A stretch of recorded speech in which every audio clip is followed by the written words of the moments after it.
My name is Johal. I'm director of SFU's Vancity Office of Community Engagement and associate with the Institute for the Humanities.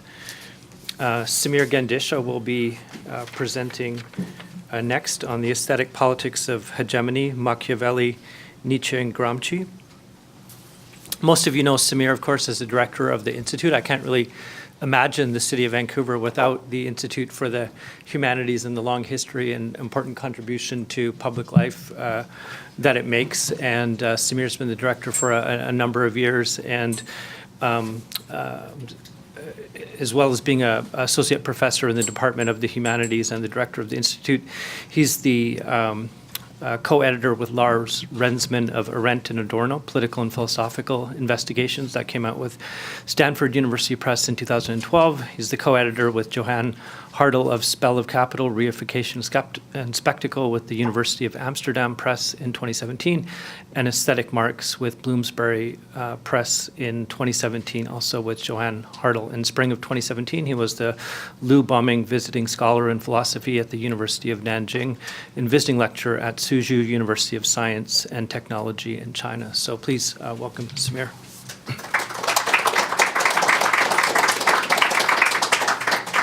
Well, thanks very much, Am. I have to repay the favor and say that I can't imagine a city without Am Johal in the Vancity Office of Community Engagement. So all the kind of mutual backslapping's over now. We can begin. But thank you very much for that very generous introduction. Thank you all for coming. I'd also just like to acknowledge again that this event is taking place on the unceded occupied territories of the Coast Salish peoples. So just a quick word about the talk that I'm about to present to you.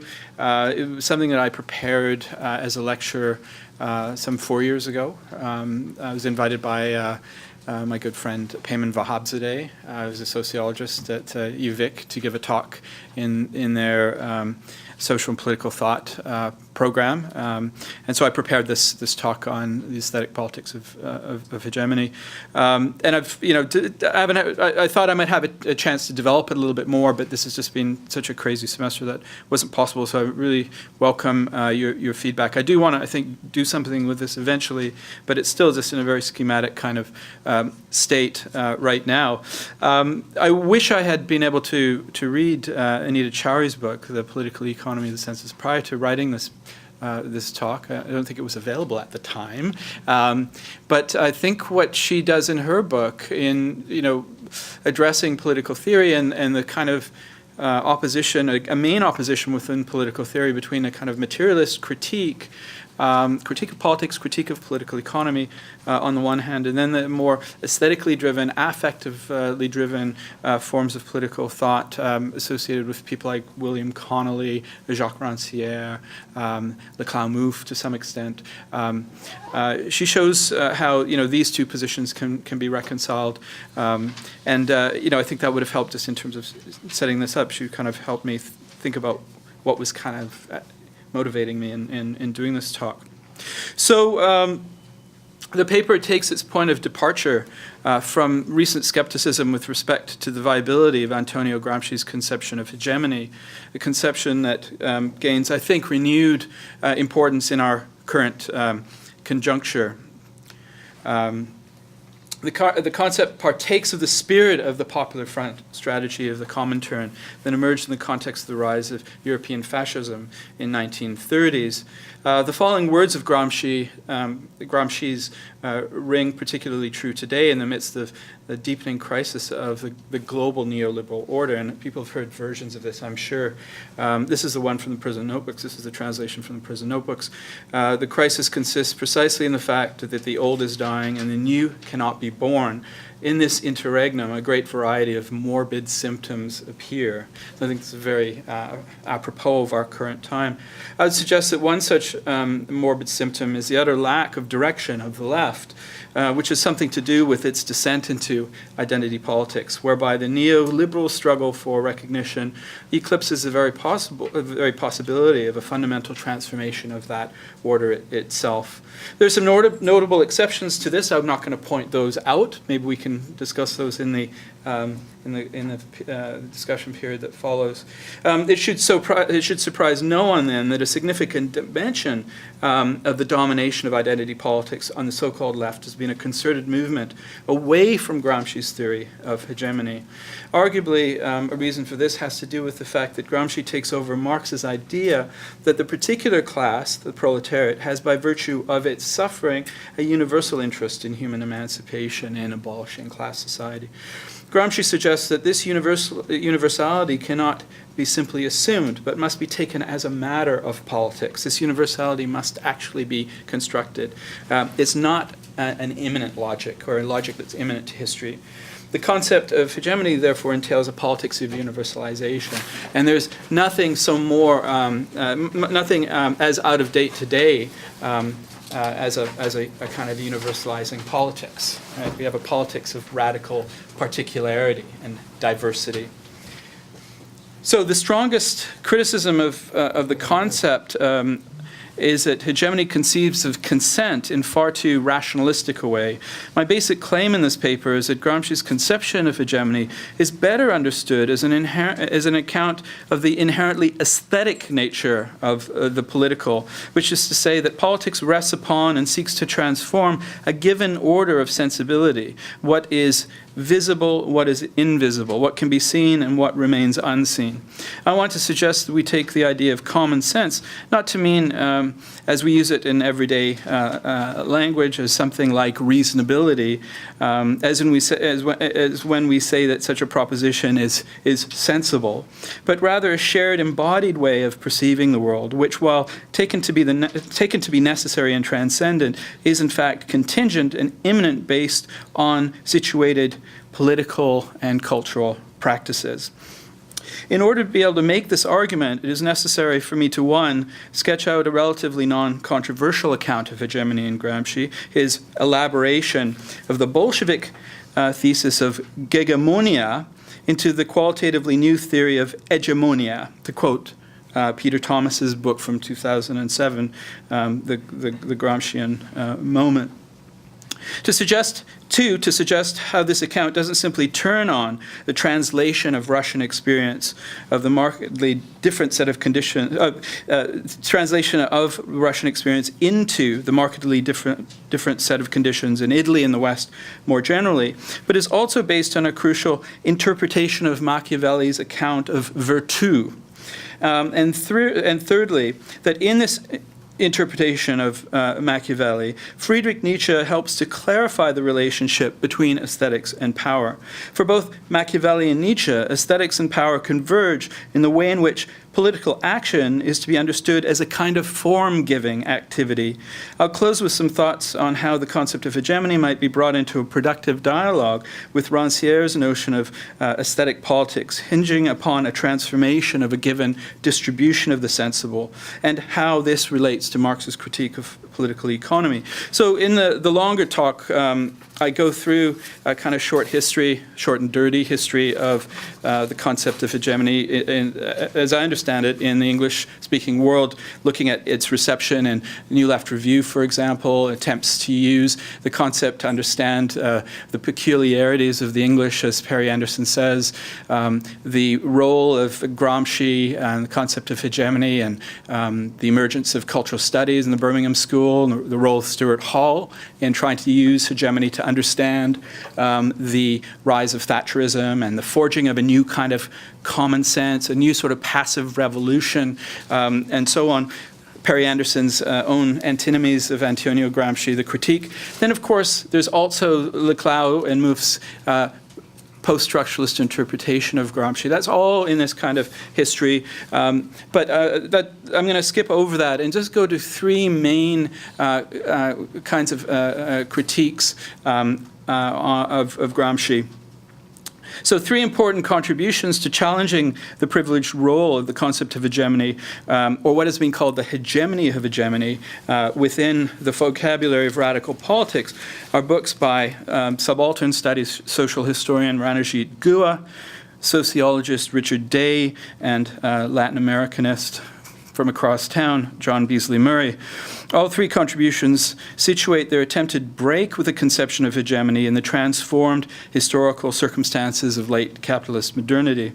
In the midst of the crisis of the Indian state, as exemplified by Indira Gandhi's emergency law, Guha produced a book entitled Dominance Without Hegemony, in which he seeks to show the difference between the role of the Western bourgeoisie, particularly in France in the revolution of 1789, to mobilize a nascent proletariat and peasantry in order to successfully challenge the power of the feudal aristocracy. And the post-colonial bourgeoisie, which, as the title of the book suggests, was only able to attain dominance without hegemony, insofar as the nationalist elites represented quintessentially by the Congress Party were unable to constitute a shared national identity and culture. So Guha's claim is to suggest the limitations of the universalizing experience of the West to the rest of the world in general, and India in particular. So you have a kind of radical particularism in this discussion. Although, of course, if he had paid slightly more close attention to Gramsci's own assessment of the French Revolution, he would have found a critique of the Italian bourgeoisie, based as it was in the Italian communes, that in some ways parallels Guha's own history of India. Right? So for Gramsci, the Italian bourgeoisie itself failed according to the French model. So this is one of his contributions, to look at the specificity of the Risorgimento and the distinctive Italian experience. Similarly, in a book provocatively entitled Gramsci is Dead, anarchist Richard Day argues that the need to break with the predominance of the concept of hegemony, this is what he calls the hegemony of hegemony, can be located in the Seattle and Genoa anti-globalization struggles. What is required in this transformed historical constellation is no longer a universalizing project that would seek ultimately to capture state power through a war of maneuver, as Gramsci says, after a longer drawn-out war of position within civil society, but rather a withdrawal from organized politics via an emphasis on decentralized communities that would not so much relate to one another in terms of unity, leadership, hegemony, to use the word, but rather as affinity. So against the hegemony of hegemony, Day posits the affinity of affinity. This argument for affinity is entirely compatible with the emphasis on identity politics, the emphasis in identity politics on allyship as opposed to solidarity. And as Alexander Reed Ross has shown recently in his book, The Fascist Creep, demonstrates some uncomfortable similarities with forms of white supremacist ideas of libertarianism, anarchism, and syndicalism. Furthermore, John Beasley Murray grounds his conception of post-hegemony in fin de siècle discussions of post-ideology and post-histoire, reflective of Deleuze's understanding of a shift from disciplinary societies to societies of control. Key to understanding Beasley Murray's idea of post-hegemony is the way in which he picks up on Deleuze's and Harden-Negri's philosophical shift from Hegel to Spinoza, from rational discourse and persuasion to affect, or the capacity of bodies to act and to be acted upon. So the key to all three displacements of this hegemony is a withdrawal from politics as typically understood as a form of contestation for power, and state power in particular. In other words, a certain kind of autonomism.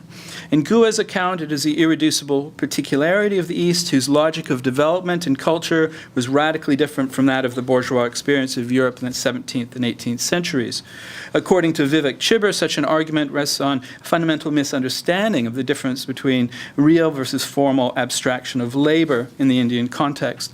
In Day's account, the aim should be the establishment of decentralized networks of autonomous communities that share no common cultural, political horizon and exist only in relation of affinity with each other. Similarly, in John Beasley Murray, drawing upon Harden-Negri, it is a multitude of singularities that exists in a condition of exile from empire that supersedes Gramsci's ultimately Hegelian understanding of the relationship and the mediation between particular and universal. What I wish to do is sketch out another way of conceptualizing hegemony, which would avoid some of the pitfalls of the aforementioned approaches, which either seek to bid adieu to the concept of hegemony as such, or provide it with a redoubled Leninist, let's say, orthodox foundation. And this is Peter Thomas's approach, with which I'm somewhat sympathetic, but I don't think that's also really the way to go ultimately. In contrast, what I try to do is suggest that hegemony is best understood as an aesthetic concept. Hegemonic struggles are struggles over the very shape of a given form of common sense. And such common sense, or what Kant called sensus communis, from the Greek word koine aestheses, must be understood literally as referring to the organization and deployment of the senses themselves. So it shall be my argument, schematic as it is, that none of these interpretations sufficiently appreciate the aesthetic dimensions of Gramsci's conception of hegemony. And by aesthetic, I mean specifically relating to sensuous perception, as is indicated by the Greek root aestheses. Hegemony, as we shall see, involves consent as opposed to coercion, and the principal site of consent is the sphere of civil society as opposed to the repressive state apparatus. Such consent is rightly understood to be secured not by violence or force, but by persuasion. Now, this is not to be understood rationalistically, as, for example, both Day and especially Beasley-Murray understand it. It is not to be understood either in terms of a Habermasian unforced force of better argument. While rational discourse, the appeal to shared self-interests of a given plurality of actors, classes, groups, social movements, is indeed entailed by the concept of hegemony, I would suggest it also entails a moment of world disclosure, that the idea of hegemony implies a prior organization and distribution of the senses.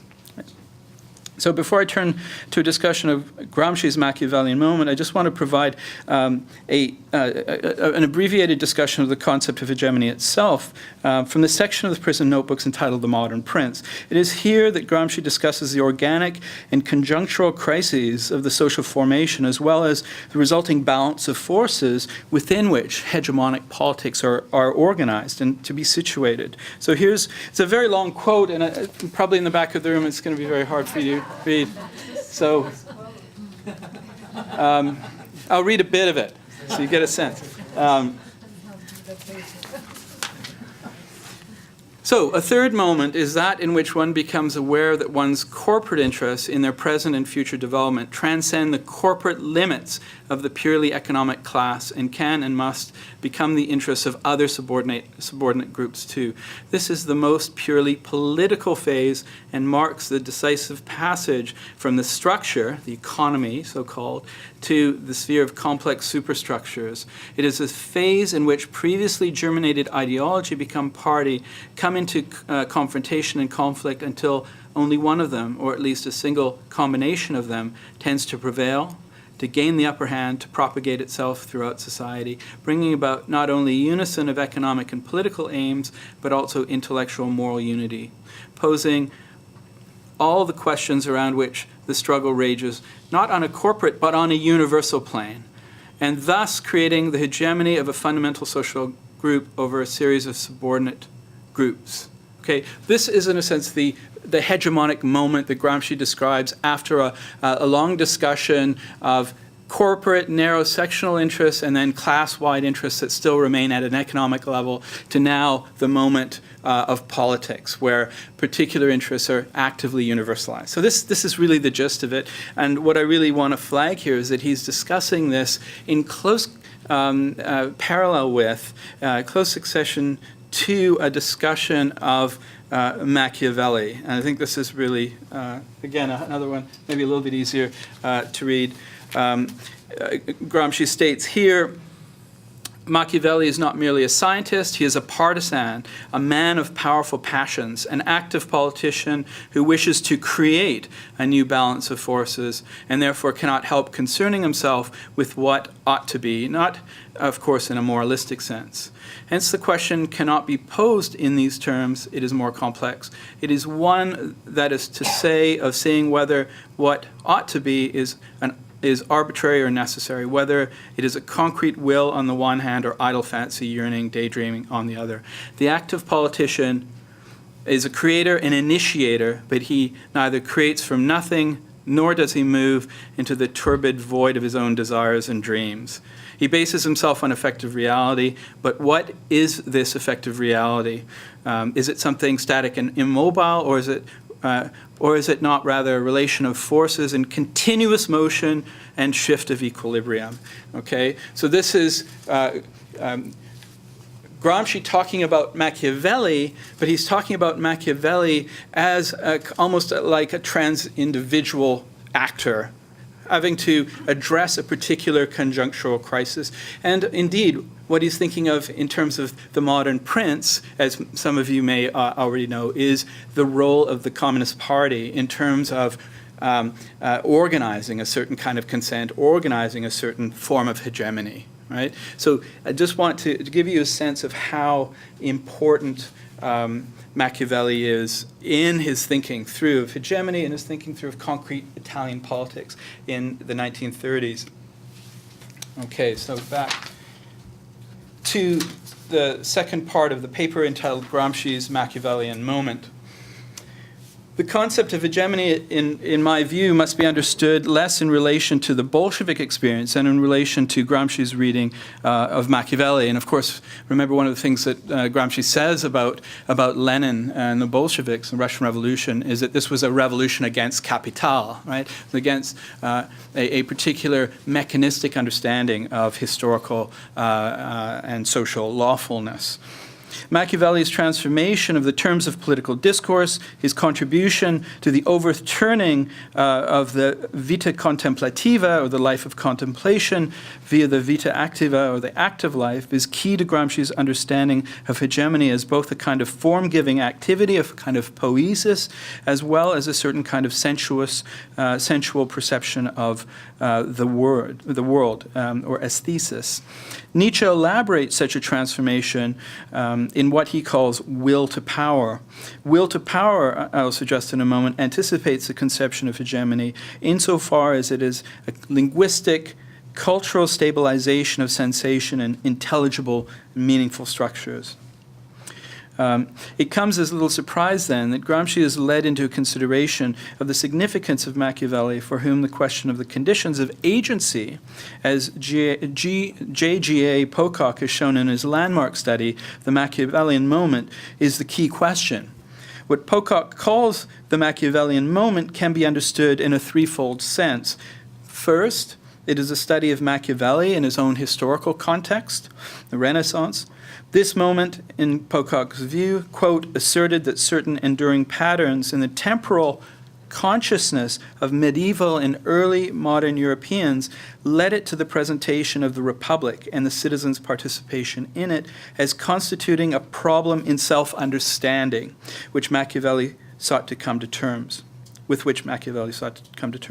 3, the way in which Machiavelli's diagnosis of the problem then transcended its own local context and influenced Anglo-American, especially American, Republican discourse in general, and political economy in particular. And Gramsci picks up on this himself, where he likens Machiavelli to the early founder of political economy, William Petty. And I think this connection between Machiavelli and political economy is really vital, because we have in this political vocabulary already a kind of vocabulary, an incipient vocabulary of political economy. I think that's really important.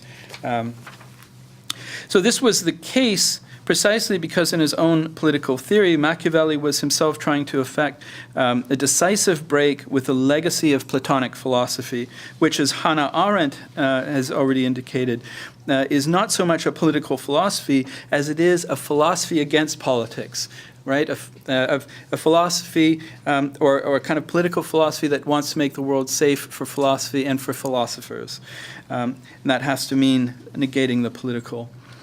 The political realm is abjected as a space of appearances, of simulacra, the body, etc. And philosophy, more precisely metaphysics, is to lead the way beyond this realm and to fashion it into a harmonious whole that mirrors the justice or decay of divine logos.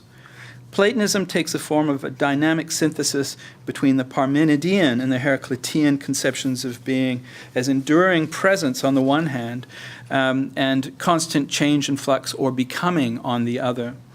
The Platonic understanding of the relation between being and becoming is taken over by St. Augustine in the opposition between the civitas Dei and the civitas terrena, the city of God and the city of man. It was precisely in the terms of political discourse established by the Christian appropriation of Platonism that Renaissance humanism sought to confront, none more so than Machiavelli, according to Pocock. So it was against this Christian appropriation of Platonism that Renaissance thinking is mobilized, and Machiavelli in particular. Indeed, Machiavelli's abiding concern in both Prince and the discourses on Livy was with the nature of the new prince, with a newly created political order, and this mirrors his own innovation in political thinking. And this is an argument recently reiterated in a novel way by Miguel Vater's Between Form and Event, Machiavelli's Theory of Political Freedom. So Machiavelli announces his break with Plato's and Aristotle's ethical accounts of politics when he states in chapter 10 of the Prince, chapter 15 of The Prince, that political thinking should be based on what is done, which is to say historical accounts of exemplary events and actors rather than what ought to be done, or on imagined republics and principalities. Clear reference to Plato and the Dialogue of the Republic in particular. To answer this question, he looks back at history in a manner not unlike Nietzsche in his second untimely meditation, not for its own sake, nor for the sake of monumentalizing a given regime of power, but rather with a critical view to illuminating the problem of his own historical time, or Pace Pocock, his own historical moment. So what tends to be overlooked in Machiavelli's break with the ancients is the way in which he substitutes a fundamentally aesthetic category for an ethical one, which I see as being crucial to the inversion of this relation between the vita activa and the vita contemplativa. As Aristotle argues in Book 10 of the Nicomachean Ethics, the highest virtue is the contemplation of the order inherent in the cosmos. The birth of modernity entails the inversion of this relation, where action comes to displace contemplation, as in, for example, the Copernican Galilean revolution and the rise of modern scientific method. In place, therefore, of virtue, which is an ethical category signifying the mean between two extremes in activity and disposition, Machiavelli substitutes the inherently aesthetic concept of virtu. This expresses the essence of the Machiavellian moment insofar as it signifies the fragility and instability of the political community that must be stabilized by exemplary action. Just as we shall soon see, image, metaphor, concept serves for the young Nietzsche to stabilize the dizzying nervous sense data of the flux and flow of the world. Virtu itself must be understood in relation to the idea of fortuna, or historical circumstance, which itself can no longer be understood in terms of a cyclical conception of history as the rise and fall of finite political regimes, but rather in linear terms as the possibility, or the very possibility, of a new order. And of course, Gramsci is really thinking about this new order that is installing itself, which is a new bourgeois order that's coming into being, although Machiavelli is on the verge of this new bourgeois order that's in the process of establishing itself. According to Miguel Vater, the fundamental axis of Machiavelli's thought turns on the opposition, as I've already alluded to, between form on the one hand and event on the other. This is transcribed by Vater into the idea of domination and non-domination. It comes as no surprise, then, that Machiavelli's fundamental concern in The Prince is the advent of the new political regime. Indeed, recalling our previous discussion of Platonic philosophy, fortuna can be understood in terms of the flux-like contingency and endless becoming of the Heraclitean understanding of being. Yet virtu cannot be seen to correspond to the Parmenidean understanding of being a self-same permanence, as manifested in eidos, or form.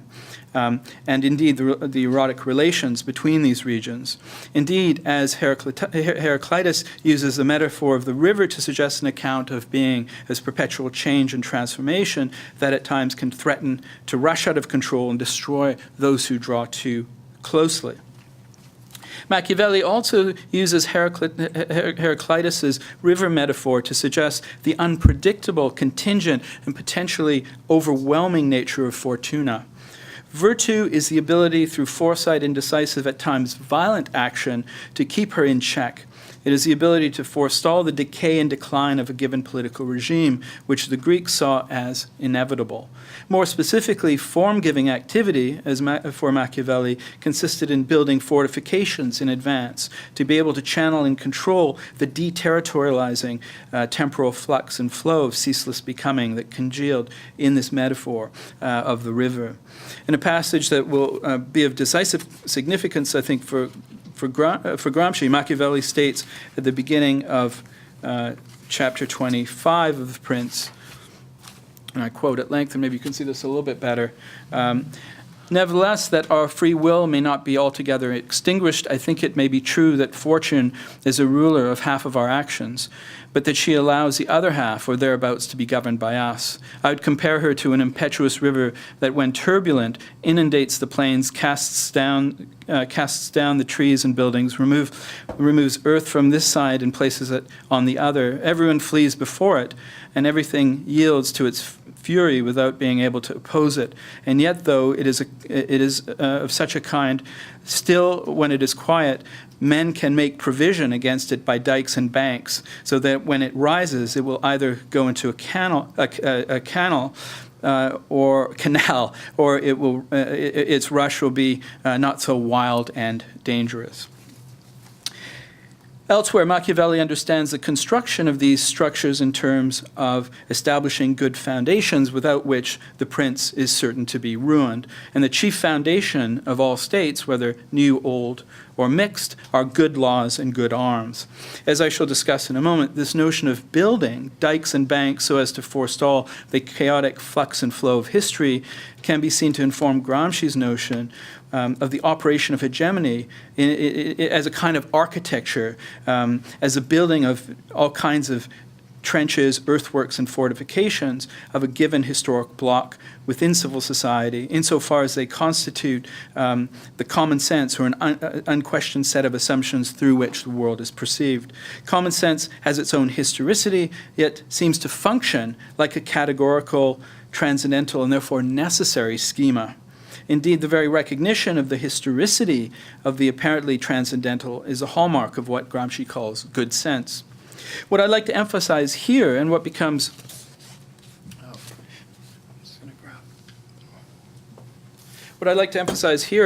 so attractive in Machiavelli for Nietzsche, is Machiavelli's unequivocal anti-Platonism. Platonism is oriented towards disciplining of affect, expressed in the conception of justice as a harmonic ordering of parts within a whole, in which the body, the passions, and appetites are subordinated to reason.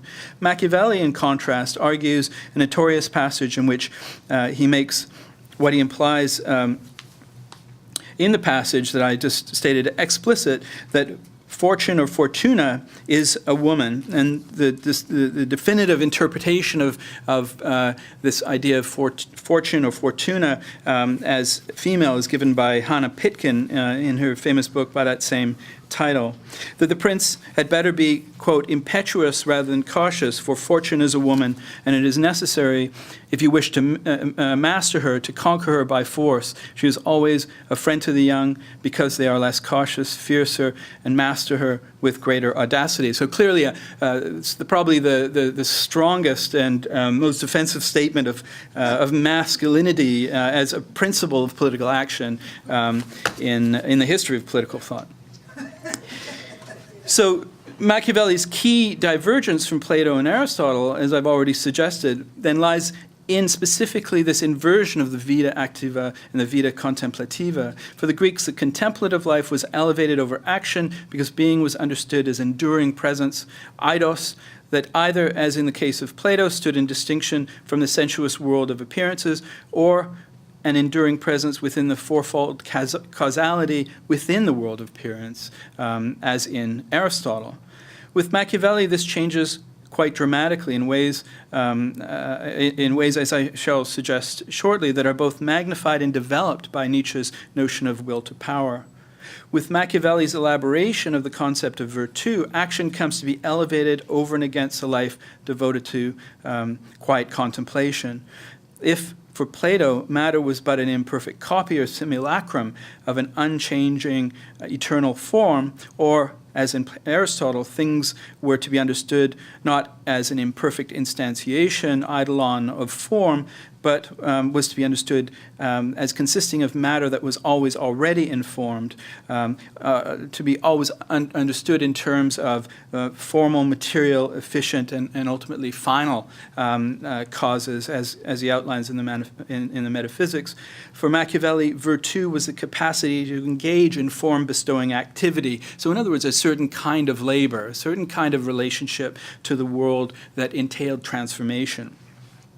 Indeed, in his discussion of chapter 6, which is entitled The New Dominions Which Have Been Acquired by One's Own Arms and Ability, he cites the greatest exemplars of such founding of new dominions as Moses, Cyrus, Romulus, Theseus, and their like.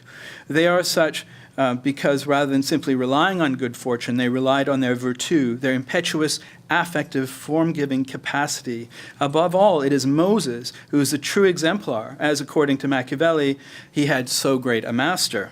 What Machiavelli is saying here is that virtu is a quasi-divine power to found and ground political regimes. So Machiavelli argues that, and in examining their life and deeds, it will be seen that they owed nothing to fortune, but the opportunity which gave them matter to be shaped into what form they thought fit. And without that opportunity, their powers would have been wasted, and without their powers, the opportunity would have come in vain. Returning then to the question of agency, virtu was that form of exemplary activity that was able to, if not completely master fortuna, then at least provide it with shape and direction in such a way as to secure the self-preservation and perdurance of a particular political regime. But why ought this conception of virtu to be construed specifically as an aesthetic category? In order to fully answer this question, it is now necessary to turn to the third section of the paper, Nietzsche's Machiavelli.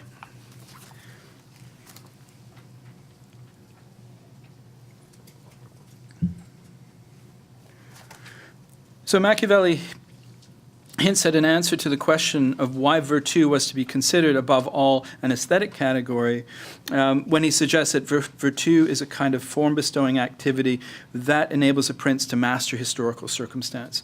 The connection to the aesthetic dimension is established insofar as virtu is the root of our idea of virtuosity, which denotes an exemplary level of dispassionate technical skill in the arts, particularly in music. According to the OED, virtu derives from the post-classical Latin of the 11th century as virtuositas, denoting power, strength, and efficacy. As I mentioned a moment ago, to fully understand the aesthetic dimension of this category, it is necessary to chart its appropriation by Nietzsche, in particular in his conception of will to power, understood dynamically as art, an artistic activity. While Nietzsche makes a number of important references to Machiavelli throughout his works, the key text for understanding the relation is the Nachlass writings assembled controversially by Nietzsche's sister in a volume entitled Will to Power, Wille zur Macht, which comprise his notebooks from roughly 1883 to 88. Indeed, the key role that Machiavelli plays in these notebooks can be discerned in aphorism number 776 from the spring-fall of 1887, entitled On the Machiavellianism of Power. Indeed, he suggests in aphorism 1017 that in the 19th century, one witnesses a reaction against the Rousseauian conception of natural man, but also against the Renaissance conception of virtu. While I can't show this decisively here, my intuition is that what Nietzsche seeks to do in this text, as well as in his published writings, is to rehabilitate precisely this Renaissance conception of virtu as will to power, as against what he considers the Rousseauian affectation of the 18th century. The starting point of Nietzsche's attempt in the genealogy of morals and in Beyond Good and Evil is to engage in, at least pose the problem of the possibility of the transvaluation of values. And this is a recognition that morality itself relies upon a hidden immortality of force, which means the active interpreting powers inherent in life itself. Hence, it is the powerful who have made the names of things into law, and among the powerful it is the greatest artists in abstraction who created the categories, end quote. Importantly, it is clear that Nietzsche is using the concept of artist metaphorically. What he means to suggest, and this comes very close to what Machiavelli means by virtu as a capacity to shape matter provided by historical circumstance, is the ability to establish and maintain against the flux and flow of indeterminate, infinite becoming, a particular interpretation of the world amongst a multiplicity of contending interpretations that don't understand themselves as such. Hence, the meaning or sense, sine, is, quote, always multiple and contested. Where Nietzsche comes closest in formulation to Machiavelli's account of virtu as the power to shape matter is in the very definition of will to power itself, in aphorism 617. And this is here, you can see that a bit better, to impose upon becoming the character of being, that is supreme will to power. So I think this is a really, really crucial definition of will to power. There are many such definitions, but I think this is really central to what Nietzsche is trying to suggest by this idea. Indeed, the capacity to engage in this type of activity is pleasurable. Nietzsche suggests, quote, the joy in shaping and reshaping is a primeval joy. Now, it is important to be clear that Nietzsche is not suggesting that will to power is an activity of subjective will per se. This would go against much of Nietzsche's own injunctions against locating the doer behind the deed. Rather, such shaping and reshaping is best understood in terms of Nietzsche's early and metaphysical account of tragedy as a struggle between two aesthetic impulses themselves, the form-giving and form-destroying impulses of the Apollonian and the Dionysian, respectively, which he describes in Will to Power in the following way. Apollo, eternity of beautiful form, thus shall it be forever, while the Dionysian impulse entails continual creation and transitoriness. Right? So you have this very important opposition here between the desire for eternity and continual creation and transitoriness. Moreover, will to power for Nietzsche is embodied in institutions, as he states in aphorism 796, the work of art where it appears without an artist, e.g. as body, as organization, Prussian officer corps, Jesuit order. So the institutions themselves are absolutely central to the elaboration of this imposition of being on becoming. So there's always a mixture of force and persuasion. So the underlying assumptions of the birth of tragedy can be discerned in a text written shortly after its publication, namely Truth and Lie in a Non-Moral Sense. Some of you might be familiar with this very important and often quite widely cited text. The connection is made towards the end of this text where Nietzsche contrasts the man of intuition with the man of concepts. Here, in a completion of the Schopenhauerian dismantling of the Kantian transcendental framework via displacement of the opposition between the noumenal and the phenomenal onto the opposition between will and representation, Nietzsche seeks to show how the very transcendental framework, the very possibility of synthetic judgments a priori, is premised upon a forgetting of a relation between sense, impression, image, and concept. Concepts emerge from the metaphors that are forged in order to enable communication.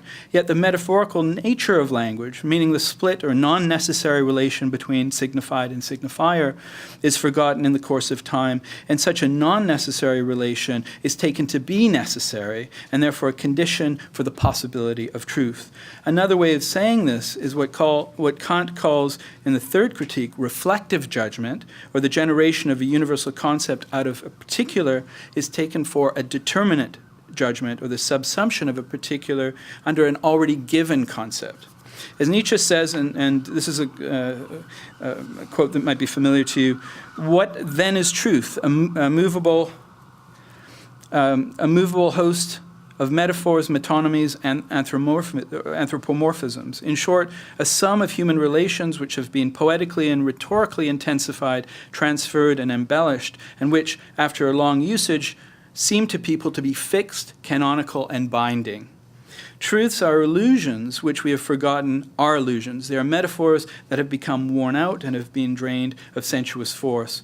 Coins which have lost their embossing and are now considered metal and no longer as coins. The key thing then that Nietzsche is suggesting in Truth and Lies, that the ability to marshal truth, that mobile army of metaphors, metonymies, and anthropomorphisms in such a way as to impose a particular, let's say, dominant interpretation of being on the world. So this is absolutely crucial, that this conception of truth is, in fact, an action. It is part of the strategy of will to power itself. This is how the imposition of being on becoming works. It's through language. This is, of course, only an interpretation, and as such has nothing of the necessity and universality implied by the word being. Rather, such a being is a provisional one. This is the Apollonian attempt to eternalize beautiful form, that thus it shall be forever, amidst the dizzying Dionysian creativity and transitoriness of the world.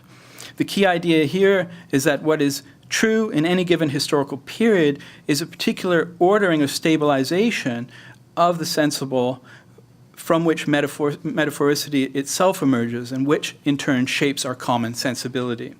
So what I've tried so far to suggest is that the conception of hegemony can, at least in part, be rescued if particular attention is paid to the aesthetic rather than the rationalistic dimensions of the concept. So that the consent that forms the basis for hegemonic leadership is one that involves the constitution of a particular historical block, or a configuration between economic and social relations on the one hand, and language, culture, politics, and law on the other. What holds a given historical block in place is a given political vernacular, or what Gramsci calls common sense.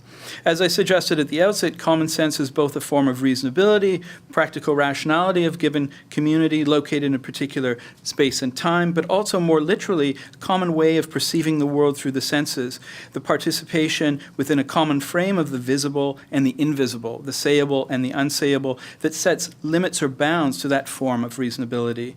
Inherent in the idea of common sense, then, is both the framing of the political and the politics undertaken within such a frame. We can, moreover, hear the resonances of Machiavelli's notion of virtu as the ability to withstand the potentially raging torrent of fortuna by building dikes and fortifications, and Nietzsche's idea of truth as a mobile army of metaphors, metonymies, and anthropomorphisms in Gramsci's notion that hegemonic struggles take the form of a kind of trench warfare or war of position. In the West, such a war of position is long and drawn out, given that, unlike in the East, in which the state was everything and civil society was primordial and gelatinous, and I'm quoting Gramsci, in the West, quote, there was a proper relation between state and civil society, and when the state tottered, the structure of civil society was immediately revealed. The state was just a forward trench. Behind it stood a succession of sturdy fortresses and emplacements. What is key to each, I would suggest, is not merely the metaphors to express the idea of a condition, the condition for the possibility of consent, but that such consent comes about by the act of forging a common way of perceiving the world through the senses. And what Gramsci actually refers to in his very important notes on Americanism as the muscular nervous efficiency of the worker. As Jacques Rancière suggests, what the artist does is weave a new sensory fabric by tearing precepts and affects out of perceptions and affections that constitute the fabric of ordinary experience. Weaving this new fabric, meaning creating a form of common expression or a form of expression of the community, namely the song of the earth or the cry of men. What is common is sensation. The human beings are tied together by a certain sensory fabric. I would say a certain distribution of the sensible, which defines their way of being together. And politics is about the transformation of the sensory fabric of the being together, right? So this is I think the kind of politics of common sense that Rancière is identifying and calling the distribution and redistribution of the sensible. So I think we can see something like the attempt to transform the existing distribution of the sensible in Marx's critique of political economy. And we can see this, and I'm just coming to my conclusion now, we can see this in Capital, in the representation of the sphere of exchange, the sphere of what Marx calls freedom, equality, property, and Bentham, in which individuals meet and enter freely into relations with one another for their mutual advantage, as the sphere of production. Here we have a kind of repetition of that sphere of exchange in terms of the sphere of production. And here we have a fundamental transformation of the existing distribution of the sensible that is generated by a shock-like appearance of what Marx calls the physiognomy of the transformation in the physiognomy of the dramatis personae. And I'm just going to end on this. This is Marx's defetishizing critique. He who before was the money owner now strides in front as the capitalist. The possessor of labor power follows as his laborer. The one with an air of importance, smirking intent on business, the other timid and holding back, like the one who is bringing his own hide to the market and has nothing to expect but a hiding. This is that famous quote where Marx is peering into the hidden abode of production. And I think at the end of the day, it challenges Gramsci's understanding of hegemony as organized fundamentally in terms of consent within civil society. He's not attuned enough to the way in which the realm of civil society, or what Hegel calls bürgerliche Gesellschaft, is actually also the sphere of market relations and production relations. And there is a dimension of coercion that lurks behind the consent that is supposedly given in the free exchange relations within that sphere. Thank you very much for your attention.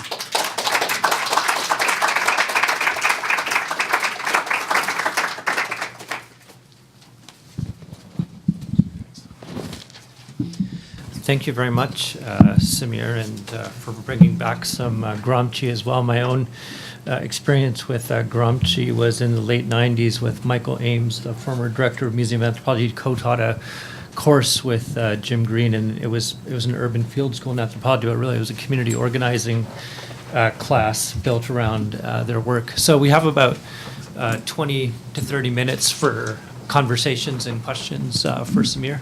Andrew? That's a fascinating talk. I'm really interested in that passage where Machiavelli says form has to be imposed on matter.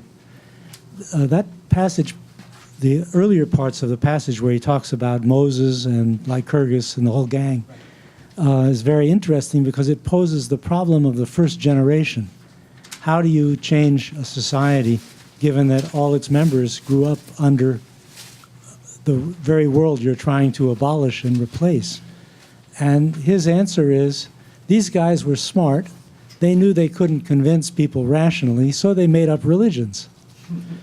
And so it's like the original theory of propaganda. That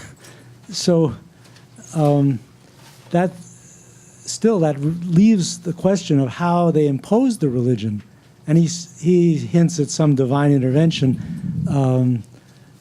Rousseau, commenting on the same passage, says it's the soul, the divine soul of the legislator that gives him the power to do this. In the French Revolution, they can't create a new religion. They have to depend on reason. And there's a discussion in Saint-Just where he says, we can't, religion is no longer in the hearts of men, but we can appeal to their vanity as rational beings by giving them a new philosophy. And so this is really the key problem for Marxism too. How do you get from one social world to another? And Marx's original answer was something like, it's in the actions of the proletariat that there's already emerging this new world. It's just that in their heads, they're still thinking in the old way. And that's pretty much what Gramsci himself says.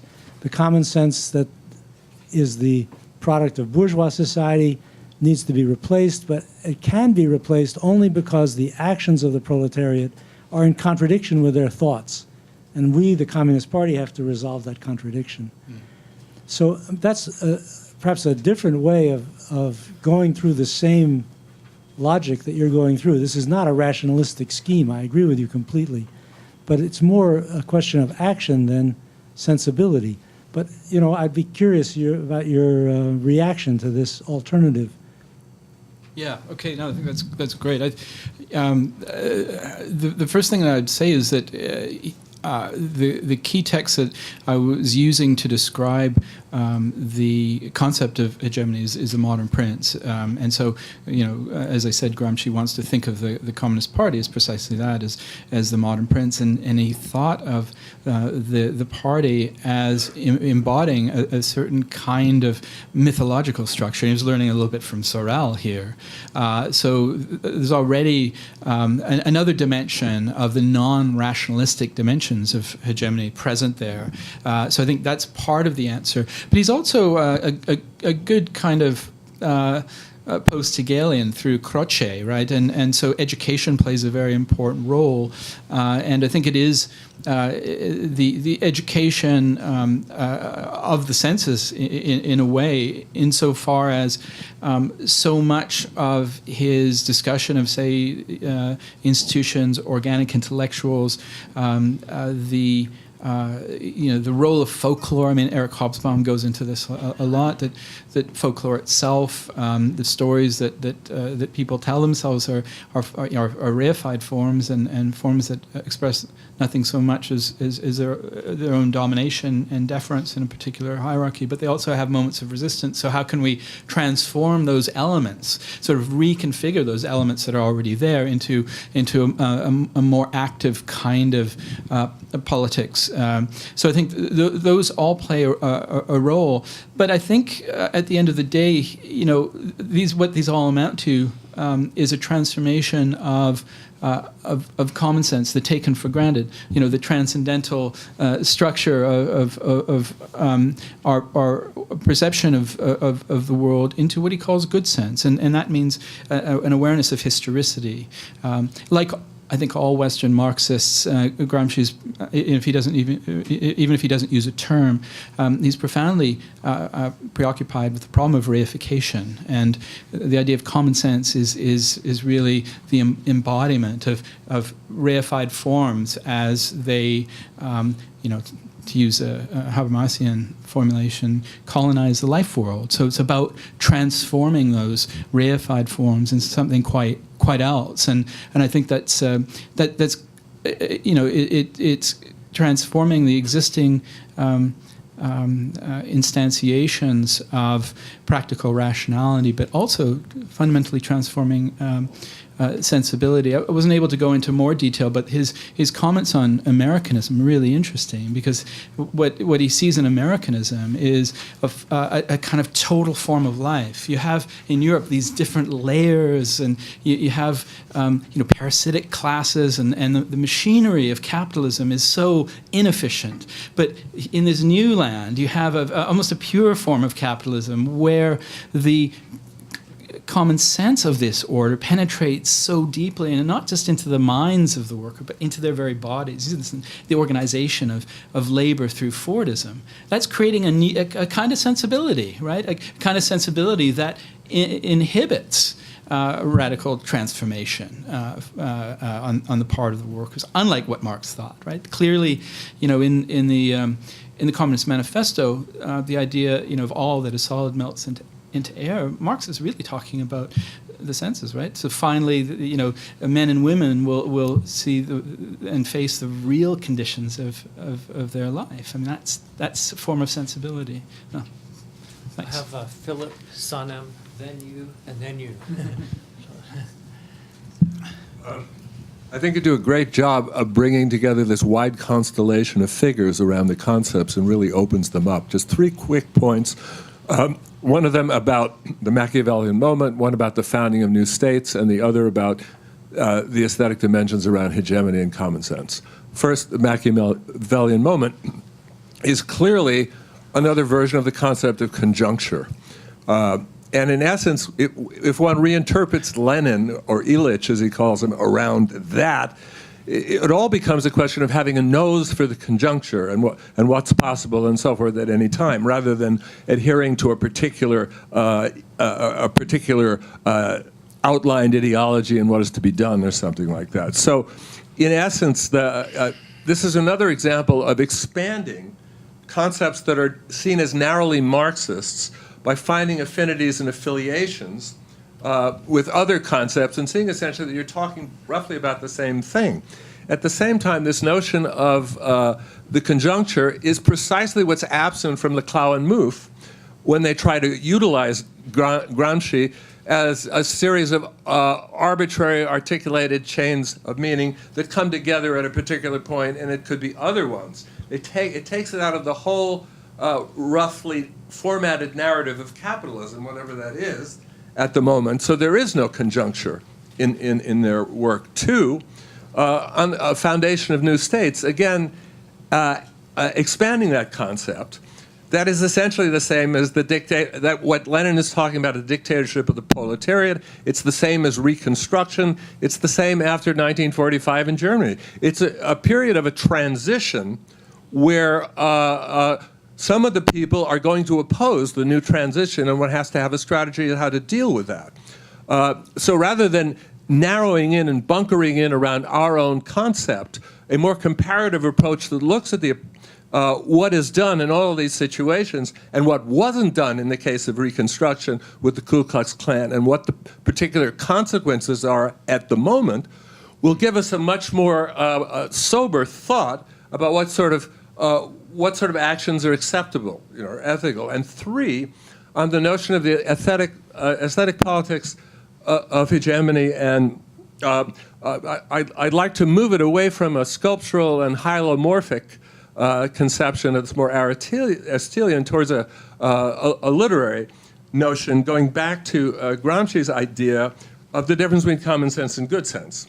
The idea being definitely that common sense is is absolutely contradictory relationships. Yeah. One believes as right-wingers in America, I hate the government and I want my Medicare. And the argument of the left is somehow to narratively bring out a story that puts together elements of common sense to create it in good sense. And it's a recognizable story. At the same time, what is different from Gramsci's time at the moment, if we believe Eva Chernyevsky in Neo-Citizenship, is that nobody in power really cares anymore whether capitalism is really going to work or not, or believes it's going to work. Yeah. So the effort to interpolate rather than to use repression and surveillance is not the same as it was before. So the forging of hegemony is coming from our side through narrative, but there isn't a story that's being built up on the other side that has even any remote plausibility. Mm. Yeah, thank you. Let's quickly respond. I mean, I agree with everything you say there, especially about Leclerc and Mouffe. I mean, it's a very formalized, dehistoricized understanding of hegemony. I still think there's some elements that are worthwhile in terms of this idea of establishing an equivalential chain between different sorts of demands. We're not even at that level yet. Right. Now there's such a regression on the left and this sort of radical particularism. It's bad for our side, but what it also does is it seeds this whole terrain, to use a Gramscian term, it seeds the terrain to the far right to interpolate the disaffected white working class. Because we don't want to talk to them because I don't like the language they use. They're kind of smelly, not interested. I don't want to do the emotional labor to talk to them about why racism is bad and why we may, have some interests in common. Of course, we have a lot that we don't have in common. Not interested. You talk to somebody else. That is really the prevalent view, at least from what I'm hearing. I think it's absolutely disastrous. If we want to court fascism, that's the best way to do it. Identity politics is met with white identitarianism on the other side. And this is very dangerous. So I think this, in a way, motivated me to go back to Gramsci a little bit and think about his potential importance today. I think particularly in the conjuncture. I think Gramsci is very, very useful in that respect. I'm talking to my students about how, also at the geopolitical level, it seems that the U.S. state is just withdrawing from a kind of hegemonic role and hegemonic leadership in the global order. I think that seems to be the case. It's debatable, but there seems to be a bit of a shift, especially in relation to NATO. I think that's a very interesting relationship. But yeah, thank you. Samir, thank you. I think this was fascinating. And one of the concepts that clicked on in my mind when you were talking is this notion of hapticity, right? This is a very haptic conception of political engagement that you're telling us about,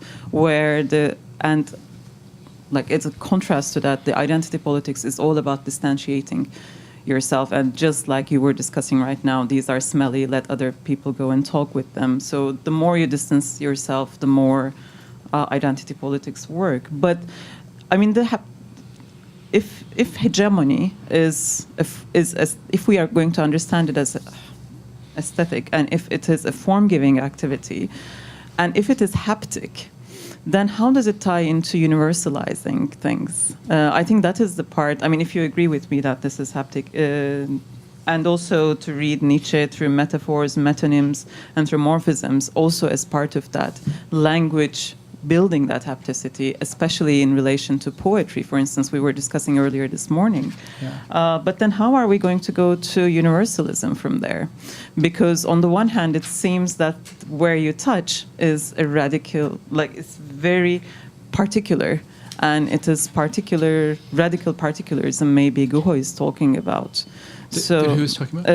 Guho is talking about radical particularism, whereas what we understand to be as a rational or as a discursive view of politics seems to be much more universalizing, because speech seems to be the only thing that universalizes thought or universalizes the ideas. So how do you see this kind of form-giving activity universalizing? I think that's a great question, and I would just start the other way and say, let's look at the universals. I mean, concepts.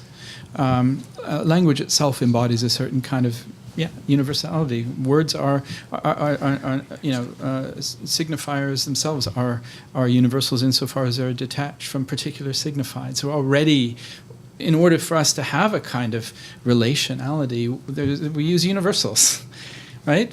To take these for granted then is the wrong thing to do. It was rather to step back and with Nietzsche, I don't exactly fully go down the path of his his understanding of concept formation. But if we look at and are aware of the historicity of our universals, where they come from. I mean, as a materialist, we can't just, I mean, I wouldn't want to just assert the legitimacy of universals. We have to be skeptical of universals, of course. I mean, the structure of bourgeois power is wielded through a false form of universality, right? I mean, that's the starting point.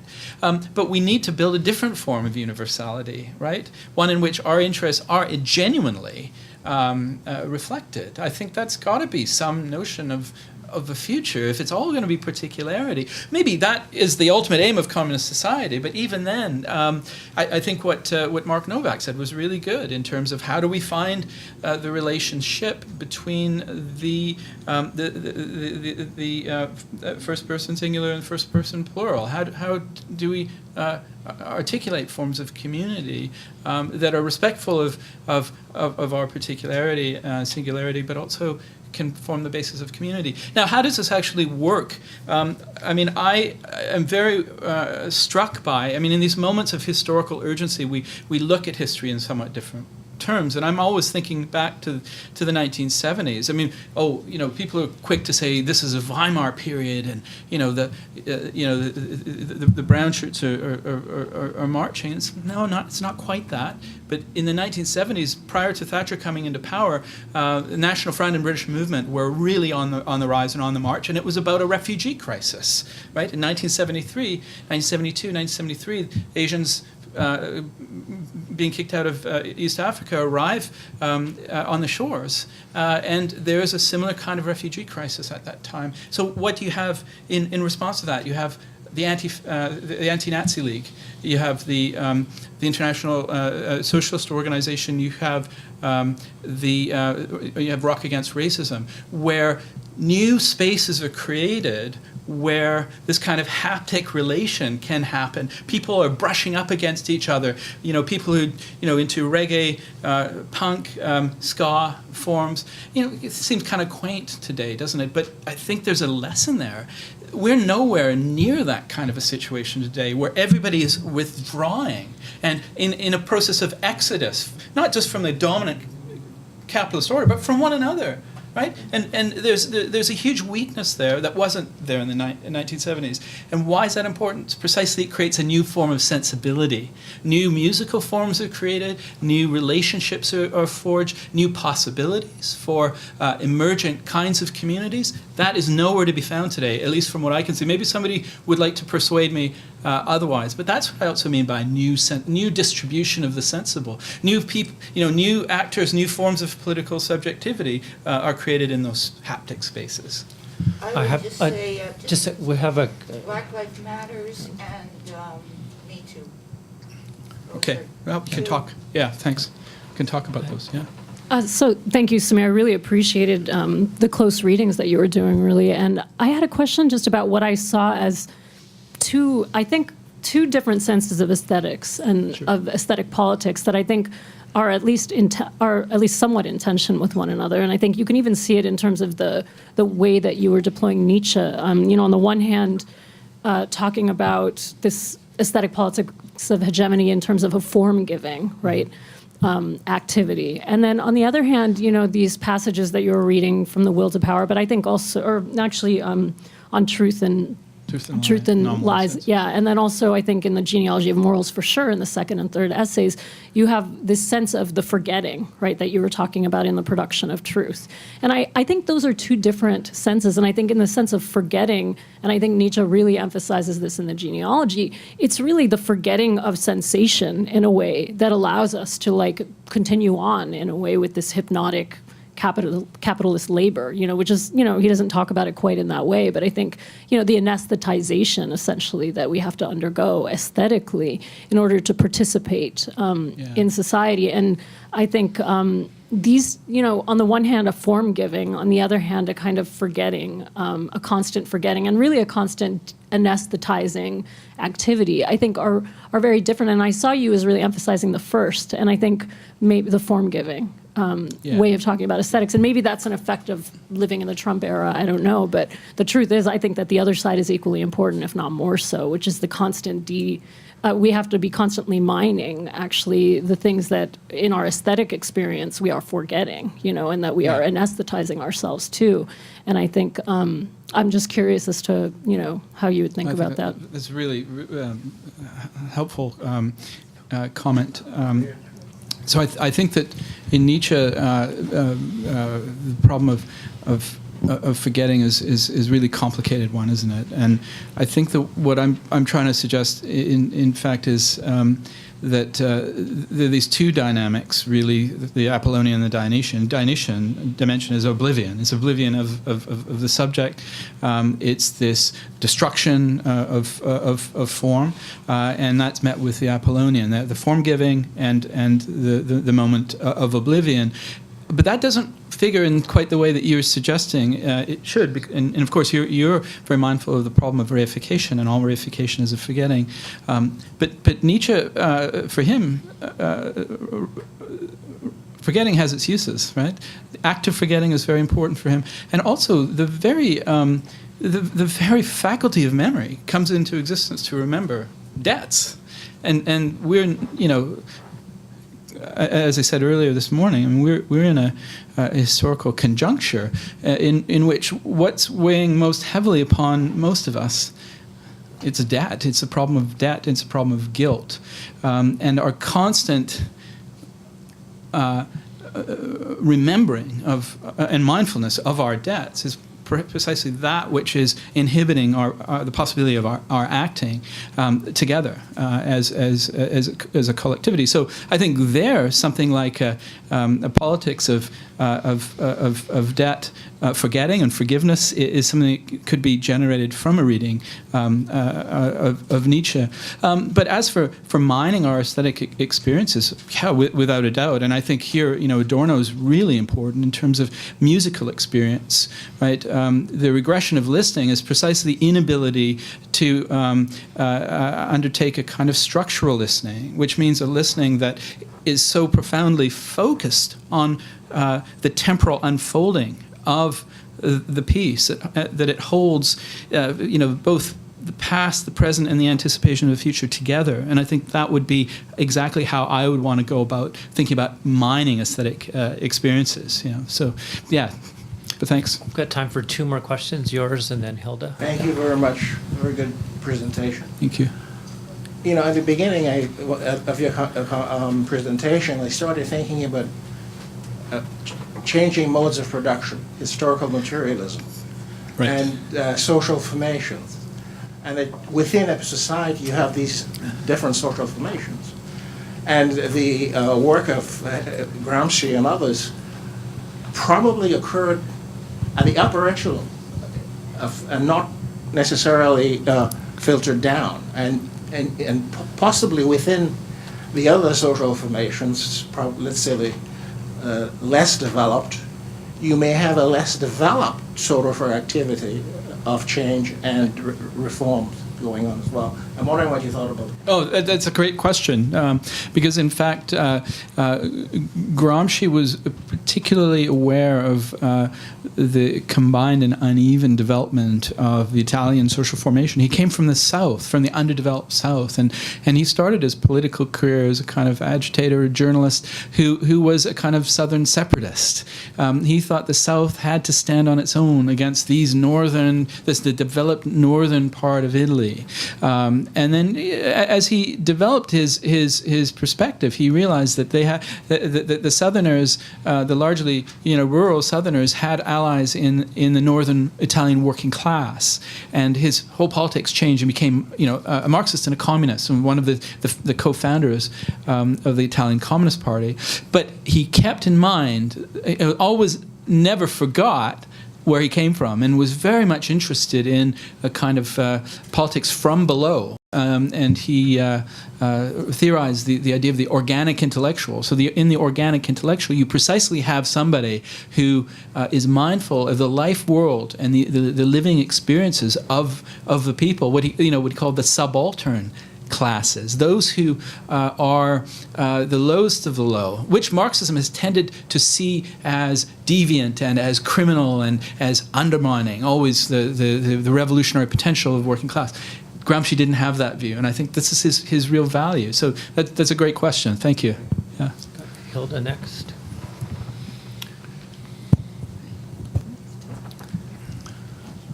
I joined the congratulations on your paper. Thank you. A real tour de force.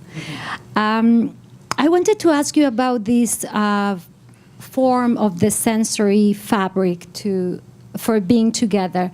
How we can think of this aesthetic hegemony that you read in Gramsci through Machiavelli, through Nietzsche. In the times that we are living in terms of the speed automatization and the algorithmic design on the one hand, which is a big set of research and thinking, and on the other hand, the Anthropocene kind of research about how we have this subjectivized nature, right? Like, are we able to think aesthetic without thinking the politics of technology and the nature, right? And I know that these are like huge fields by itself, but I wonder if you could articulate something of that matter. Very good question. Thank you. No, I always have to think poiesis in relation to techne, right? We have to think about the technological dimension of aesthetic experience. And I think what you're suggesting here, and I think you're absolutely right in suggesting this, is that the kind of transformation of common sense that I'm suggesting lies at the heart of a Gramscian politics of hegemony becomes ever more difficult in our digitally mediated age, and I think that's absolutely right. There's a degree of individualization, atomization, loneliness that people experience because their lives are ever more mediated by digital forms of communication, social media, pornography. I think a lot of the Me Too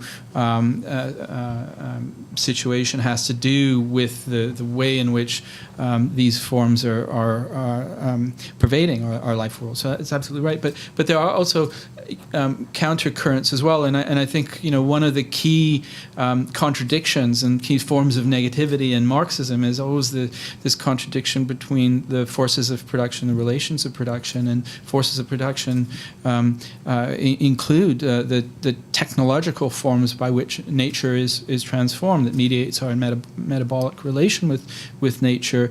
And I think Mark Novak pointed to a very interesting dimension of worker experience and of how workers can produce poetry, for example, when they are separated, when they are atomized, maybe when they're riding the subway, maybe when they're sitting at home at 2 o'clock in the morning after shift. And that's this particular platform where they can compose poetry in real time together. I think that's quite interesting. Is it really going to make this sort of haptic sort of relationality possible?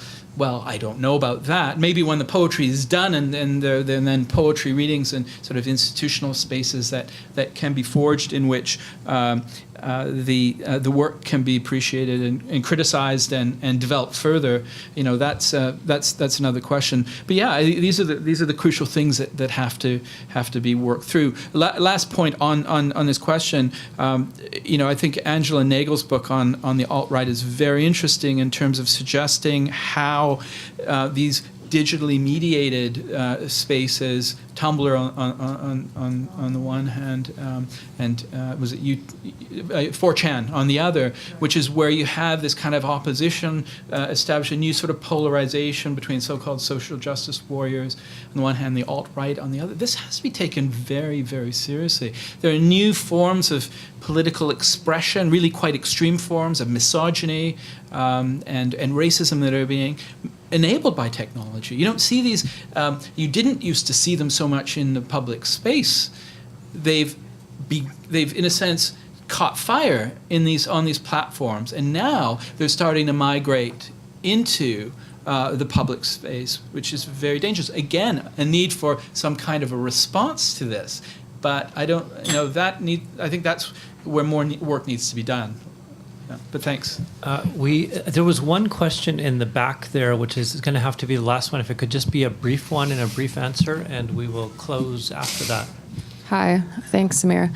I'm just wondering about the relationship between, or maybe the way in which the aesthetic is like kind of an access point or a gateway into the symbolic, in that the symbolic is kind of like a sensuous apprehension of reality, but it's mediated through images. And whether or not maybe because the body and the unconscious are intertwined, that the aesthetic is what we see and it's what's being mobilized, but underneath that is kind of more of like a symbolic war because, aesthetics, I think Walter, I don't know how to say his name, Walter Benjamin? Walter Benjamin, he says something about like the logical result of fascism is the introduction of aesthetics into the political. And he says that the only conclusion in this is war. So maybe the war that we see is an aesthetic war, and this is why we see like the paralysis on the left with the policing of language. These are aestheticized ways of being, but unconsciously these are like symbolic wars. And if you can maybe speak on that. Okay, thanks. There's a lot there. About 2 minutes. Okay. So pressure's on. Well, let's start with Benjamin. What his concern is that fascism represents the aestheticization of the political. In other words, fascism glorifies war. If you read Ernst Jünger, for example, you see this, an expressionist encomium to war and violence and death and destruction and these kind of limit experiences that you can only find when you come close to death. So Benjamin isn't juxtaposing to that war, but rather the politicization of art. Right? This is what he looks to in the Russian avant-garde, for example, and its montage techniques. This is what he sees also to some extent in surrealism and Dada, right? So I think that is an important opposition. Does it really hold today in the same way? I think we have to really rethink these categories. We're not in the era of mechanical reproducibility anymore, but in the era of digital reproducibility, and that's something different. And we have to think through the ramifications of that. Now, in terms of the imaginary, the symbolic, and the aesthetic, I guess what I'm suggesting in the paper is that the aesthetic is more like, especially through Nietzsche, is more like the symbolic order, the order of language, but it also relates to the real, to that which constitutes a kind of crisis of. Yeah, so it's like the gateway into the body, gateway. That's right. body. So you could understand that in these highly problematic metaphysical terms that Nietzsche lays out. And I think that might be the starting. I mean, for me, it's a starting point of the discussion. But I don't want to rest with that metaphysical framework of the Apollonian and Dionysian. But this is what's going on. The Dionysian is always rupturing and challenging and constituting the crisis of the Apollonian order, which is itself trying to, lend it form. So that could be understood in terms of the symbolic order and the real. Right? So I don't know if Thank you, Samir. We'll have to end it right there, and Jaleh Mansour will be presenting in about 14 minutes. It may not be the 1930s, but it might be the 1980s on steroids right now. But thank you, Samir. Thanks.